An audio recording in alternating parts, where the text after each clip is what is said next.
Shalom, brothers and sisters, and welcome to Greater Exodus Prep, where it's our goal to equip the body of Messiah spiritually, physically, and mentally to endure to the end of the Greater Exodus. My prayer is that today's video will both encourage and edify you spiritually. Before we jump into it, here are a few things that you might want to know. There will be a lot of scripture that shows up on the screen, and unless otherwise noted, all passages of scripture are taken from the King James Version of the Bible. And aside from underlining and bolding some things, I will occasionally put some things in parentheses, especially if I want to draw attention to a specific Hebrew or Greek word. Otherwise, I leave the text of scripture unchanged.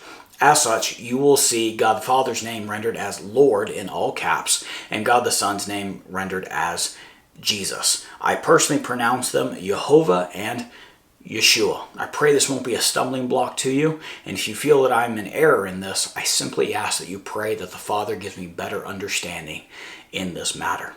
With that out of the way, I present to you the legality of the gospel, where we will be exploring the legal framework of how the gospel works.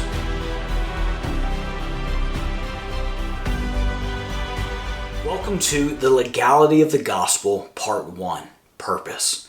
In this first of 7 parts, I hope to accomplish 2 things. First, it's necessary that I share with you the backstory of the journey that led me to the final culmination of you watching this video here.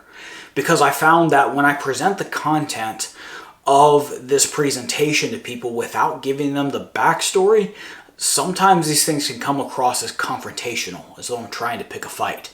And that is absolutely not the purpose behind why I'm doing what I'm doing. So I feel that you deserve to hear the backstory of what got me started down this journey of exploring the legality of the gospel.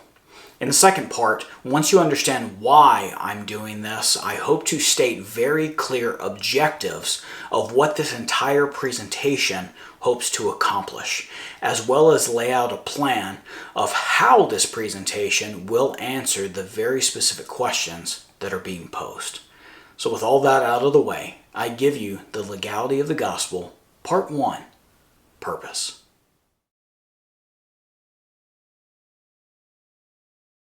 Several years ago, I was doing research into one of those confusing passages from the Torah that just seems to be thrown in at random times. It's the law about not seething a kid in his mother's milk. Don't boil a baby goat in his mother's milk. It's very odd. Shows up a couple times in the book of Exodus, one time in Deuteronomy, and like I said, it shows up randomly. Talking about first fruits, and all of a sudden, hey, by the way, don't boil a baby goat in his mother's milk.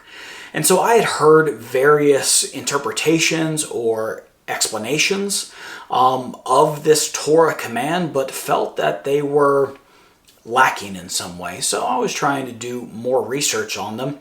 And I came across a YouTube channel where I found that the gentleman making his presentation as to the meaning of this particular odd Torah command, he had a very compelling argument, and he made some points from Torah that kind of disproved some of the other positions that I had heard about this particular command. So I thought there was some value there, so I went on to explore that man's channel, and it did not take me long before I found that he had a whole series of videos dedicated to showing and proving from the Torah that the claims of Yeshua in all the New Testament were completely false. In fact, he went so far as to call Yeshua a false god. And using very blasphemous terms, he effectively did not believe that Yeshua was the Son of God or that anyone could die for anyone's sins. And that was really the crux of it. This was not a Jewish man. This was a man who had come out of Protestant Christianity into the Torah movement very much as I had. And in his study of the Torah, he came to an insurmountable obstacle to the New Testament. His specific claim was that Deuteronomy 24:16 forbade Yeshua from doing what the New Testament claims that he did. Deuteronomy 24:16. The fathers shall not be put to death for the children, neither shall the children be put to death for the fathers. Every man shall be put to death for his own sin. He went on to elaborate on this point by looking at Ezekiel chapter 18, specifically Ezekiel 18:20. The soul that sinneth, it shall die. The son shall not bear the iniquity of the father, neither shall the father bear the iniquity of the son. The righteousness of the righteous shall be upon him, and the wickedness of the wicked shall be upon him. Because of this specific Torah command in Deuteronomy that Ezekiel later comments on in Ezekiel 18, this man then made the claim that there's no way around this law. And that for all the claims of the New Testament of Yeshua coming to earth as a man, taking on the sins of mankind, was actually against Torah. That would be breaking God's own law. So therefore, since there was a Torah command that forbids Yeshua from doing what the New Testament said that he did, Yeshua must be a false god. That was effectively his conclusions. Now, as I researched this more, I realized it wasn't just this man making these claims. This apparently was a very popular anti-missionary argument. There are those in Judaism who look at the same Torah command and say that the Yeshua of the New Testament, one, couldn't be God, and even if he was, he couldn't do what the New Testament said that he did, because of Deuteronomy 24:16. The claim was that if the New Testament was true, that Yeshua broke God's law and therefore he would be a sinner. Because God, if Yeshua is actually God, he can't break his own law. As is mentioned several times throughout the Torah, God calls his people to be holy or set apart. Why? Because he is holy. In other words, the Torah commands show us how to be set apart. And he says, be this way because I am this way. In other words, the Torah is a reflection of the Most High's character. So to simply dismiss this issue of Deuteronomy 24:16 saying that every man shall be put to death for his own sin, to simply dismiss that and say, well, God can do whatever he wants. No. God cannot act outside of his own character. This claim by this gentleman on YouTube actually greatly troubled me because I didn't have a good answer. My first thought was, well, he's God. He can do what he wants.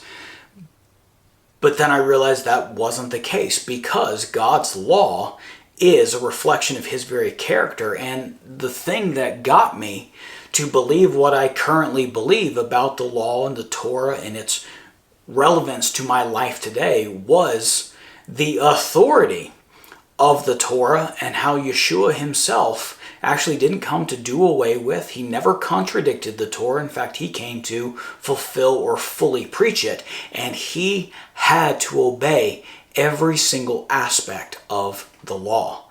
So if Yeshua lived a sinless life, does it even make sense that his death would be an act of disobedience after he lived a life of perfect obedience up to that point? It didn't seem to make any sense.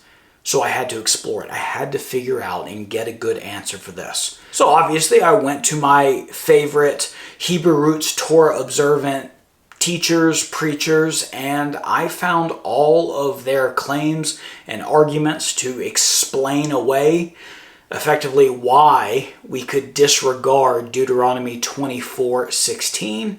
I found them unsatisfactory. Ultimately, every single one of them found some way to say that that particular verse didn't apply to Yeshua, and so since there was nothing else in Torah forbidding Yeshua from doing what he did, therefore it was permissible. Effectively, it was an argument from silence. Every single one.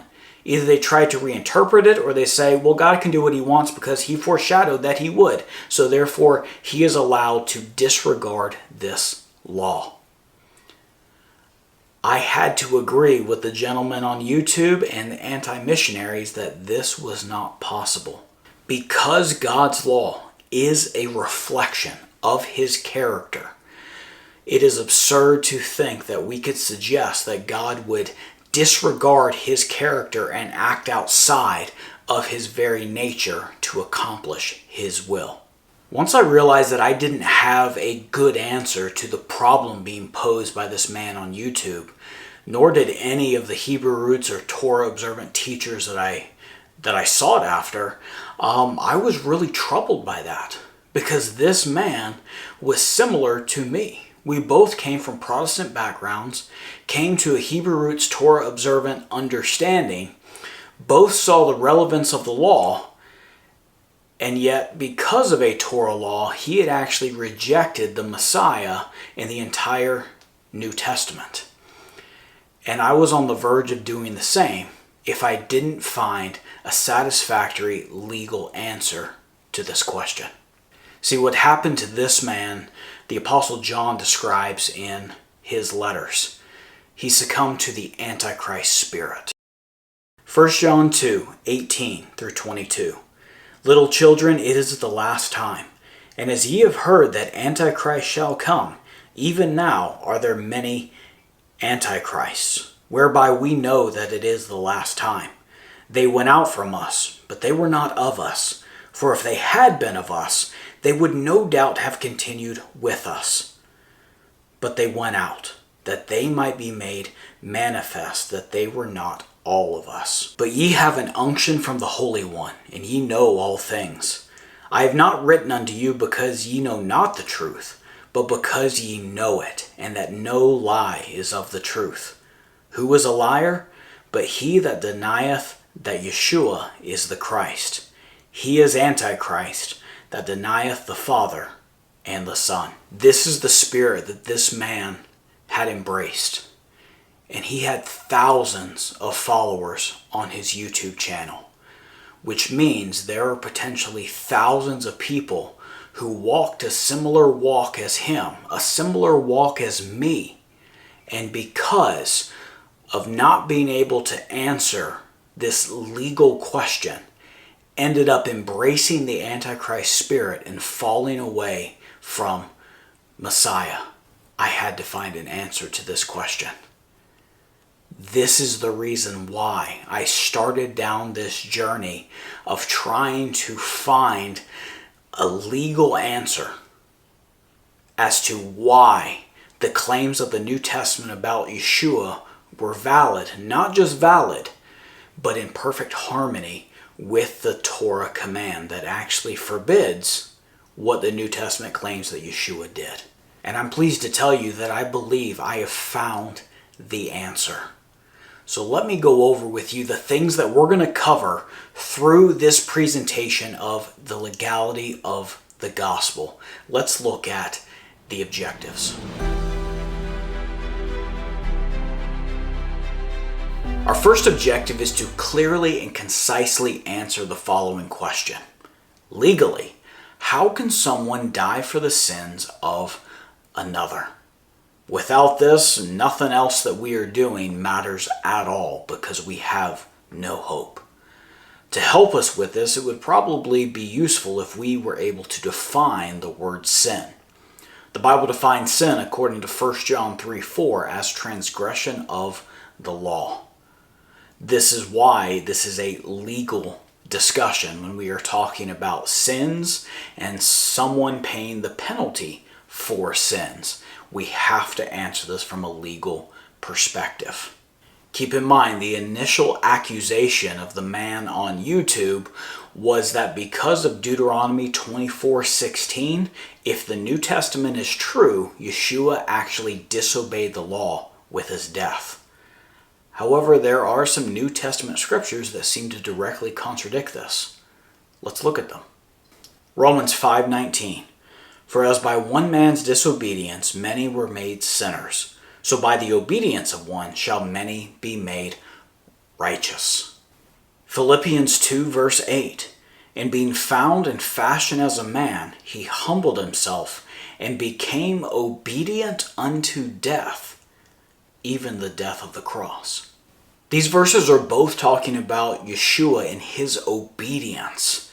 Now, you could make the argument that the Romans one is just talking about his life, but there's no denying that the Philippians passage clearly says he became obedient unto death. His death was an act of obedience. Obedience to what? Well, that's what we're going to find out. On this journey, though, before we get there, there were some other legal questions that arose as I was studying out this particular question. It's clear from Scripture that the wages of sin is death, and that we are all of us sinners. However, Yeshua was different. 2 Corinthians 5:21, for he hath made him to be sin for us, who knew no sin, that we might be made the righteousness of God in him.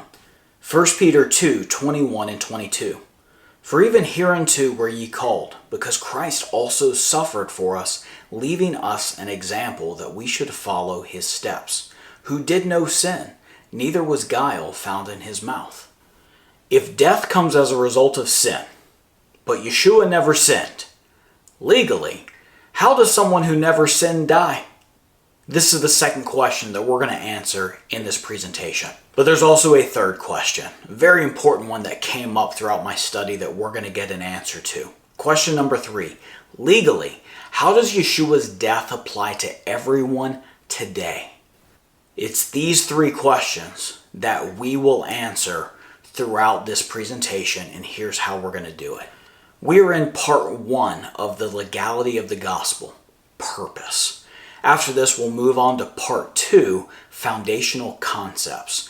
These are important things that will show up throughout the rest of the presentation, but whose topics aren't large enough to warrant their own part of the video. So I've taken all these topics, put them into one, and ironically, part number 2 will be the longest of the 7 parts of this entire presentation. After we lay the foundation, we'll go on to part 3, the Sinai Covenant. Part 4, Northern Kingdom Iniquity. Part 5, Vows of Women. Part 6, Transferring the Curse. And we'll finish with Part 7, the Scope of the Gospel. Question 1 will be answered through Parts 3, 4, and 5. And by the end of Part 5, you will have a concise answer to the question, legally, how can someone die for the sins of another? You will have book, chapter, and verse proof for how Yeshua's death was in perfect obedience to God's law. Building off the foundation of the first 5 parts, part 6 will specifically answer question number 2, and then part 7 will answer question number 3. Let's look back at those 3 questions because I want to draw your attention to something that'll help us in our discussion going forward. Notice the operative word in all 3 questions is the word how. This presentation explores the how of the gospel, not the what. Here's what I mean by that. The what we all agree on. We agree that the Old Testament foreshadowed what Yeshua would do in the New Testament. It was prophesied. It was included in the various feast days and sacrifices that are in the Torah. It was prophesied by the prophets. It was recorded. All the events that happened by the gospel writers and then testified even further into the future. That's all the what of the gospel. I'm going to be sharing with you how the gospel was legally able to transpire. And I've got to point out, the how is not in conflict with the what. That may seem like an odd statement to make, but hopefully that'll make more sense as we move throughout the presentation. This has been the purpose of the entire presentation of the legality of the gospel. I've given you the backstory. I've laid out our objectives clearly. What I ask from you before we move on is that you watch all 7 parts of this presentation before you form an opinion about it. I ask that once you hear everything, all 7 parts, you take it to the Father, pray, seek the guidance of His Spirit, and you at least sleep on it one night afterwards before you respond to it. With that out of the way, let's move on to part 2, foundational concepts.